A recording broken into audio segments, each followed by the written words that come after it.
Doctor Krithika Reddy ಕೊಲೆ ಕೇಸ್ನಲ್ಲಿ ದಿನಕ್ಕೊಂದು ಸತ್ಯ ಬಯಲಾಗ್ತಾ ಇದೆ. ಪತ್ನಿ ಕೊಲೆ ಬಳಿಕ ಆರೋಪಿ ಮಹೇಂದ್ರ ರೆಡ್ಡಿ ಏನ್ ಮಾಡ್ದ? ಹಾಗಾದ್ರೆ ಹೆಂಡತಿಯನ್ನ ಕೊಂದ ನಂತರ ಮಹೇಂದ್ರ ರೆಡ್ಡಿಗೆ ಕಾಡಿತ್ತ ಪಾಪ ಪ್ರಜ್ಞೆ.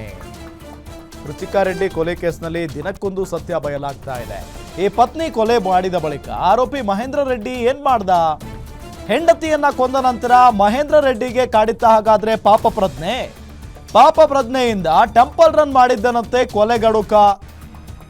ಪತ್ನಿ ಸಾವಿನ ಬಳಿಕ 6 ತಿಂಗಳು ದೇವಸ್ಥಾನ ಸುತ್ತಿದ್ದಂತೆ ಈ ಕಿರಾತಕ ಪತಿ. ಕೊಲೆ ನಂತರ ಭಯ ಬಿದ್ದು ಮನೆಯಲ್ಲೇ ಇರಲಿಲ್ವಂತೆ ಈ ಹಂತಕ.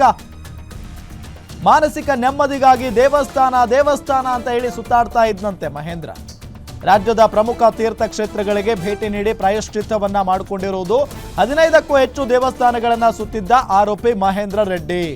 ಮರಣೋತ್ತರ ಪರೀಕ್ಷೆ ರಿಪೋರ್ಟ್ನಿಂದ ಕ್ರಿಮಿನಲ್ ಡಾಕ್ಟರ್ ಸಿಕ್ಕಿಬಿದ್ದಿದ್ದಾನೆ. ಪೊಲೀಸರ ವಿಚಾರಣೆ ವೇಳೆ ಟೆಂಪಲ್ ರನ್ ಬಗ್ಗೆ ಬಾಯ್ಬಿಟ್ಟಿದ್ದಾನೆ ಮಹೇಂದ್ರ. ಡಾಕ್ಟರ್ ಕೃತಿಕಾ ರೆಡ್ಡಿ ಕೊಲೆ ಕೇಸ್ನಲ್ಲಿ ದಿನಕ್ಕೊಂದು ಸತ್ಯ ಬಯಲಾಗ್ತಾ ಇರುವುದನ್ನು ನಾವು ಗಮನಿಸ್ತಾ ಇದ್ದೀವಿ. ಆಕೆಯನ್ನ ಕೊಂದ ನಂತರ ಆತನಿಗೆ ಪಾಪ ಪ್ರಜ್ಞೆ ಕಾಡಿರುವುದು. ಹಂಗಾಗಿ ದೇವಸ್ಥಾನಗಳನ್ನ ಸುತ್ತಿದ್ದಾನೆ. ತಪ್ಪು ಮಾಡಿಬಿಟ್ಟೆ ನಾನು ಅಂತ ಅನಿಸಿರಬಹುದು ಆ ಮನುಷ್ಯನಿಗೆ. ಮೇ ಬಿ ಹಂಗಾಗಿನೇ ದೇವರು ದಿಂಡ್ರು ಅಂತ ಓಡಾಡಿದಾನೆ. ಫೈನಲಿ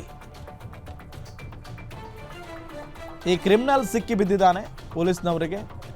ಎಷ್ಟೇ ತಪ್ಪಿಸ್ಕೊಳ್ಳೋದಕ್ಕೆ ಟ್ರೈ ಮಾಡಿದ್ರು ಕೂಡ ಅದು ಸಾಧ್ಯ ಆಗಿಲ್ಲ.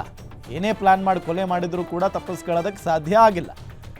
6 ತಿಂಗಳು ಪತ್ನಿ ಸಾವಿನ ನಂತರ 6 ತಿಂಗಳು ದೇವಸ್ಥಾನವನ್ನು ಸುತ್ತಿದ್ದಾನೆ ಈತ. ಮನೆಯಲ್ಲೇ ಇರಲಿಲ್ವಂತೆ ಭಯ ಬಿದ್ದು.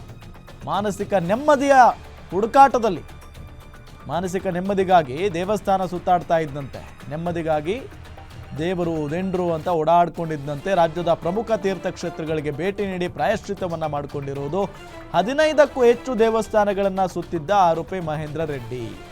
ಅನಾಚಾರ ಮಾಡಿ ದೇಗುಲಕ್ಕೆ ಹೋದ್ರೂ ಕಾಪಾಡಲಿಲ್ಲ ದೇವರು. ಮರಣೋತ್ತರ ಪರೀಕ್ಷೆ ರಿಪೋರ್ಟ್ನಿಂದ ಈ ಕ್ರಿಮಿನಲ್ ಡಾಕ್ಟರ್ ಸಿಕ್ಕಿಬಿದ್ದಿದ್ದಾನೆ ಈಗ.